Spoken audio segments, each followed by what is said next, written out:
जय हिंद प्यारे मित्रों। आज का हमारा टॉपिक है पीसीबी।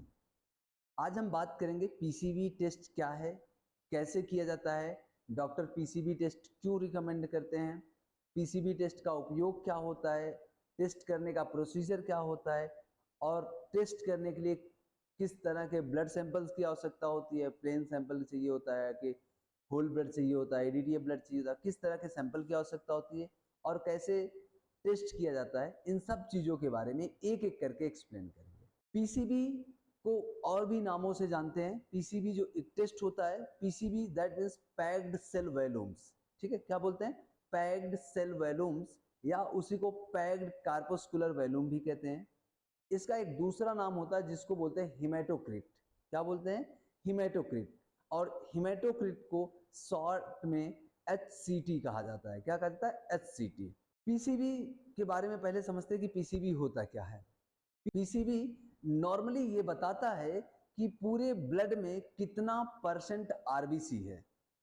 नॉर्मली अगर मेल का ब्लड होता है तो उसमें 40 से 50% आरबीसी होती है, और अगर फीमेल का ब्लड होता है तो उसमें 35 से 45% ब्लड होता है।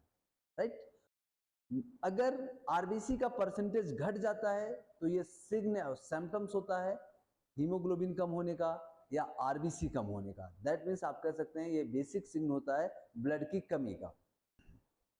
और यदि पीसीबी बढ़ा हुआ आता है तो ये बेसिक सिम्टम्स होता है डिहाइड्रेशन का या फिर पॉलीसाइथेमिया का। ठीक है, तो चलिए अब देखते हैं कि टेस्ट करते कैसे हैं। पीसीबी टेस्ट करने के बहुत सारे मेथड्स हैं, जिसमें से बहुत कॉमन मेथड जो होता है वो होता है बिंट्रोप्स मेथड। ये बिंट्रोप्स ट्यूब होती है, इसको मैक्रोमेथोड्स कहते हैं। ये बिंट्रोप्स ट्यूब होती है और इस बिंट्रोप ट्यूब की सहायता से पीसीबी किया जाता है। इस विंट्रोप ट्यूब में दोनों तरफ मार्किंग होती है। एक तरफ की मार्किंग जो है 0 से 10 होती है, दूसरी तरफ की मार्किंग जो होती है 10 से 0 होती है। जो ये 0 से 10 मार्किंग होती है इसका उपयोग ईएसआर की रीडिंग लेने के लिए किया जाता है, और जो 0 से 10 की तरफ मार्किंग की गई होती है उसका उपयोग पीसीबी टेस्ट की रीडिंग लेने के लिए की जाती है। राइट? तो इसका मतलब है इस ट्यूब से, विंट्रोप ट्यूब से ईएसआर भी किया जा सकता है और पीसीबी भी किया जा सकता है। तो ईएसआर कैसे किया जाता है ये तो मैं ऑलरेडी बता चुका हूं। अब हम आपको बता दें पीसीबी कैसे किया जाता है। पीसीबी करने के लिए आपको इसमें 10 मार्क्स तक, यहां तक होल ब्लड भरना होता है, दैट मीन्स ईडीटीए ब्लड भरना होता है, और उसके बाद 1500 से 2000 की आरपीएम पे इस ट्यूब को 30 मिनट के लिए सेंट्रीफ्यूज करना पड़ता है। कितने देर के लिए सेंट्रीफ्यूज करना पड़ता है? 30 मिनट के लिए इस ट्यूब को फिल करते हैं। इस ट्यूब के विंट्रोप ट्यूब के बारे में बेसिक बता दूं कि विंट्रोप ट्यूब की जो लेंथ होती है वो 110 mm होती है। इसकी जो बोर होती है वो होती है 2.5 mm, और जो इसमें वैल्यूम मेजर आता है या इसका वैल्यूम कह लें तो वो होती है 1 ml। ये बहुत बेसिक से सवाल हैं जो आपको कंपटीशन एग्जाम में पूछे जाते हैं, तो आप हमेशा मेमोराइज करके रखिए, रिमेंबर करके रखिए। चलिए, तो बिना देरी किए हुए हम इसमें क्या करते हैं? ब्लड फिल करते हैं। ब्लड फिल करने के लिए इसको पहले वर्टिकल पोजीशन में रख देंगे। तो मैंने पहले बताया कि इसका वॉल्यूम 1 ml है, तो हम क्या करेंगे? 1 ml ईडीटीए ब्लड लेंगे। लेकिन ईडीटीए ब्लड लेने से पहले ईडीटीए ब्लड को अच्छे से मिक्स करेंगे, कम से कम इस तरह से 10 to 20 टाइम्स रोटेट करके अच्छे से मिक्स करेंगे। इसलिए क्योंकि जब आप ब्लड वर्टिकल पोजीशन में रख देते हैं तो प्लाज्मा और सेल्स अलग अलग हो जाते हैं। सेल नीचे सेटल डाउन हो जाता है और प्लाज्मा ऊपर हो जाता है। तो अगर आप एक जगह से ब्लड निकालेंगे, नीचे से निकालेंगे तो सेल आ जाएगा, सिर्फ ऊपर से निकालेंगे तो प्लाज्मा आ जाएगा, होल ब्लड नहीं आएगा।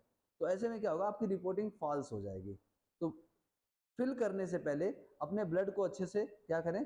पहले मिक्स कर लें। उसके बाद हमारे पास एक लॉन्ग नीडल होती है जिसका उपयोग हम इस तरह के ट्यूब्स को फिल करने के लिए उपयोग करते हैं। तो हमने वो आपको बताया कि विंट्रोप्स ट्यूब में 1 ml ब्लड आता है, तो पहले हम क्या करेंगे? 1 ml ब्लड ले लेंगे। तो हमने 1 ml ब्लड इसमें से ले लिया। राइट? 1 ml ब्लड ले लिया और उसके बाद इस ट्यूब को हम फिल कर लेंगे। कहां तक? 10 मार्क्स तक। विंट्रोप्स ट्यूब को फिल करने के लिए पहले इस लॉन्ग नीडल को बिल्कुल बॉटम में ले जाएंगे और फिर ब्लड पुश करेंगे। अगर आप ऊपर से ब्लड डालेंगे तो बीच में एयर बबल्स आ जाएगा, फिर वो आपको परेशान करेगा। आपको क्या करना है? एकदम से बॉटम में ले जाना है नीडल और यहां से ब्लड पुश करना है इस तरह से। तो इसमें किसी तरह की बबलिंग नहीं होगी, ये देखिए। और उसके बाद धीरे धीरे आपको इसको ऊपर निकाल लेना है। अगर आपको ये दिख पा रहा होगा तो हमने इसमें को 10 मार्क्स तक इसमें ब्लड फिल किया, ये देखें यहाँ पे 10 मार्क्स है और मैंने यहाँ तक ब्लड फिल किया एकदम एग्जैक्ट 10 मार्क्स तक, ठीक है। अब आपको क्या करना है, इसको सेंट्रीफ्यूज में डालना है और सेंट्रीफ्यूज में डाल के सेंट्रीफ्यूज करना है। तो हमने आपको बताया कि इसके लिए स्पेसिफिक सेंट्रीफ्यूज आते हैं, आप उस ट्यूब सेंट्रीफ्यूज में डाल के कर लीजिए। अगर आपके पास स्पेसिफिक सेंट्रीफ्यूज नहीं है तो आप इस सेंट्रीफ्यूज का भी उपयोग कर सकते हैं, लेकिन पीसीबी करने के लिए नॉर्मली स्पेसिफिक सेंट्रीफ्यूज आते हैं।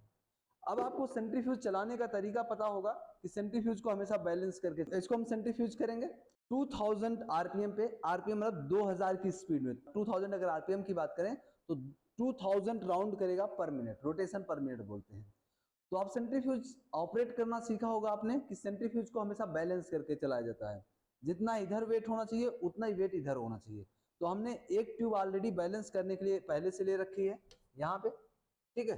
अब हम देखिए 2 ट्यूब हमने इसमें डाल दिया और इसको रोटेट करा देंगे। स्पेसिफिकली इसको बिल्कुल प्रिकॉशन से सेंट्रीफ्यूज को ऑपरेट करेंगे, नहीं तो ये नुकसान कर सकता है। तो पहले मैं इसको 1000 की स्पीड में चलाऊंगा। मैं अपना सेंट्रीफ्यूज ऑन करता हूँ, मैंने सेंट्रीफ्यूज ऑन कर लिया, इसमें पावर सप्लाई आ गया है। अब मैं इसको पहले 1000 की स्पीड पे चलाऊंगा और ये जब 1000 की स्पीड में चल जाएगा तो हम इसको 2000 की स्पीड देंगे। तो वेट करेंगे पहले 1000 की स्पीड में आ जाए और अब मैं इसको 2000 की स्पीड देता हूँ और मैं इसको 30 मिनट ऐसे सेंट्रीफ्यूज होने दूंगा और 30 मिनट्स के बाद निकाल के आपको दिखाता हूँ कि ये किस तरह से हुआ है, ठीक है। चलिए वेट करते हैं 30 मिनट्स का। चलिए हमारा 30 मिनट्स हो गया। अब हम सेंट्रीफ्यूज बंद करते हैं और देखते हैं कि पीसीबी का रिजल्ट क्या है। तो पहले हम सेंट्रीफ्यूज की स्पीड कम करेंगे, 2000 से 1000 पे ले आएंगे। फिर जब स्पीड 1000 हो जाती है फिर हम क्या करते हैं, सेंट्रीफ्यूज को बंद करते हैं। ये रूल्स होते हैं सेंट्रीफ्यूज को, मैं सेंट्रीफ्यूज पे ऑलरेडी लेक्चर्स दे चुका हूँ, आप एक बार देख लीजिएगा। सेंट्रीफ्यूज के ऑपरेटिंग रूल्स क्या होते हैं, प्रिकॉशंस क्या होते हैं, इन सब चीज़ों को मैं बता चुका हूँ, ठीक है। चलिए फिलहाल अब हम क्या करते हैं, हम अपना ट्यूब निकालते हैं हमने जिसमें पीसीबी लगाई थी, राइट। ये देखिए ये है पीसीबी का ट्यूब, हमने इसमें निकाला। अभी तक हमने यहाँ तक मार्क्स फिल किया था और हमने 30 मिनट सेंट्रीफ्यूज किया। तो ये देखिए 10 मार्क्स तक हमने इसमें ब्लड फिल किया था और अब हमें काउंट करना है यहाँ से, ठीक है। कहाँ से, नीचे से। ये देखिए ये है 1, ये है 2, ये है 3, ये है 4, ये 5 और ये 20 का 45 मतलब 4.5। तो अब इसकी मार्किंग कैसे करते हैं, मार्किंग समझिएगा। देखिए जैसे जहां पे 1 लिखा है, अगर यहां तक आरबीसी सेटल डाउन होती तो इसको हम बोलते हैं कि पीसीबी 10 है। अगर 2 तक होती तो हम बोलते हैं कि पीसीबी 20% है। 3 तक होती तो हम इसको 30% बोलते हैं, 4 तक 40% और 5 तक 50%।